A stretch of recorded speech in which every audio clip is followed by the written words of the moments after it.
بستا پنانو او حقیقت بادر تو کموینانو رحمت سات باندې اوسیږي مقربا نو دا قصه راته معلومه شوه عجابه او په دې منځ باندې چې تیر شلو 2 کاله او جوړې وشوه ځان خبر کا دا حواله او قدرت ګوره د پاک رب العالمین نو پیروز شاه سره جنګ وکړو ما مدینه نو پیروز شاه کال تراغه په تلوار نو که رحمتي دا حواله خبردار او چې رحمت شو د جګړې نه خبر او دا حسین شو تکسر لکه مجمار او په غصه شو را روان خوږو یارانو او صد رحمت کی وی په داسې بادرانو او قدرتي شو د رحمت سره ملاو او دا غصې د دماغ کړو ټیکاو او ډزې وکړل رحمت په ما مدینه نو ما مدین شو زخمي پریوت په زمین نو ما مدینه که زخمي برادرانو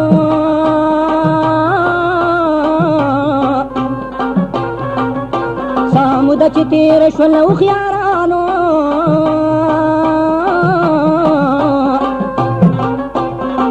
او ما مدین سره یو شروع جاړه مقرب دشمنی د منزلاړه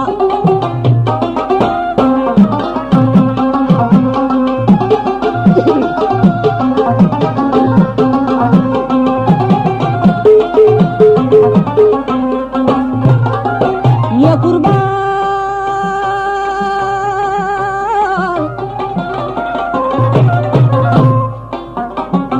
دا بپریدو پدې دې وکش بیان دا نو دا سوای رحمت لاړو کوهستان تا وی یو هلکو سیدونکو د سوات نور سرا شوی داسې واقعات نو پلار غلا کوئی دن کړي او جنیوا نو دنګ غاړه شیشه امریکا نیوا او قد قامت لکا ونوی د صبر سر ظالمې په دې ځوان نکړلو جابر او دې هلک نه دا جنې کړل سر بندا څوک په صبر شي ونې د سمرقندا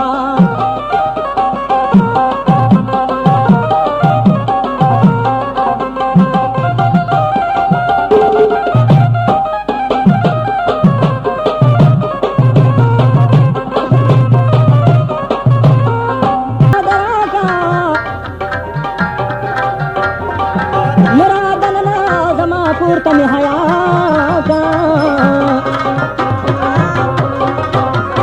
آدی حلق بکا منت زاری کولا لیکن سخر دا زاری کلم منولا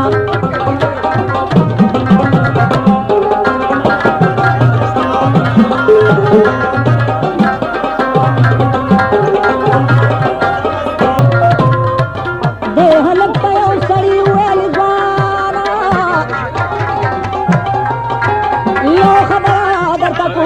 نشانا در توایم خانو کدا سکارا دس خر ظلم رحمت کا خبردار او دا حلق چشو خبر زوی شادان شو اے پا طرف دا منظر رحمت روان شو دی حلق رحمت خبر کو دا حوالا او رحمتی رکو پختو دو سرمالا او منظر لال حغزه تشور تیرا او پا دیوال کو ورطوک لکد شیر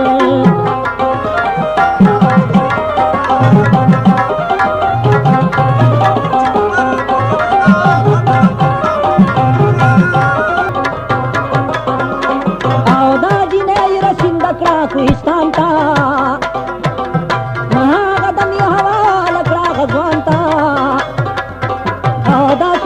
شنو خوشحال نظر مومندا او در رحمت پورا دنیا تو سفر گندا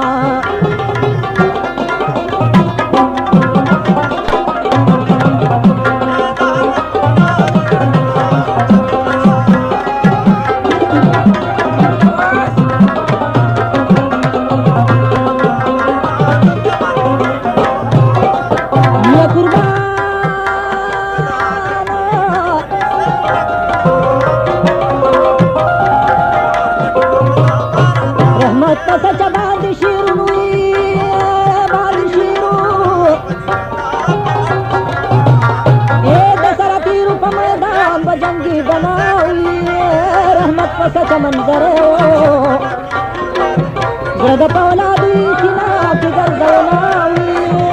درشم د داسې منظرونه چې د غریب د پاره سر په داو کې ګناوي رحمت ملګری د غریب دی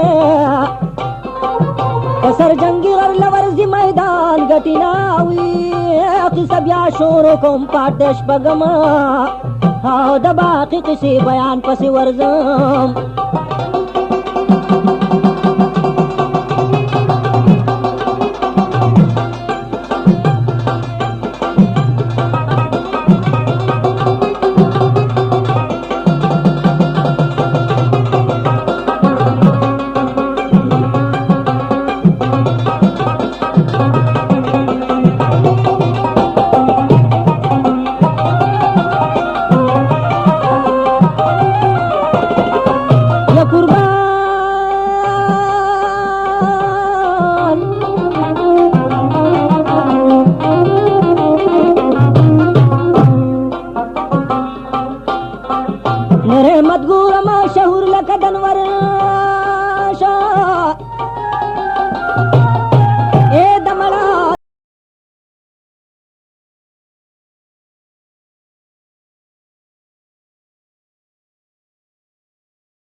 غلا کړي سر و بربادي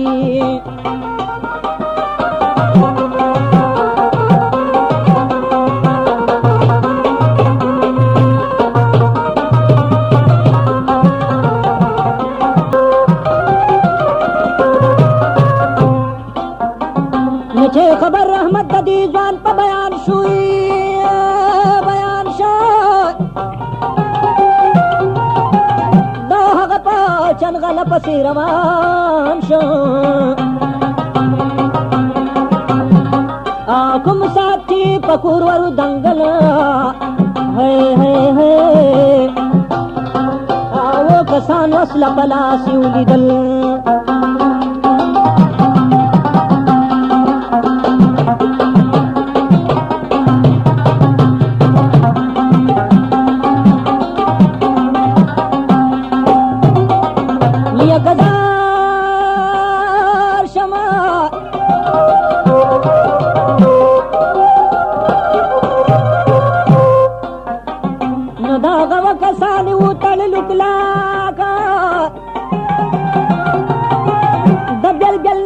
چت کلو ټوپاک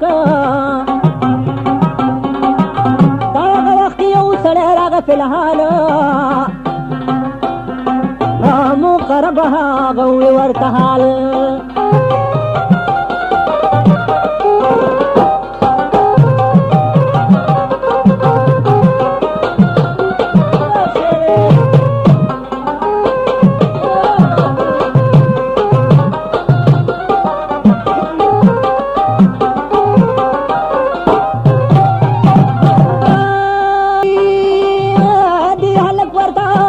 ظالمان دینو او دو جنیرونه پټرک کې را روان دي او چې رحمت ته یو سیډي وکړو ګفتار او رحمت راغی ورته ونیوله لار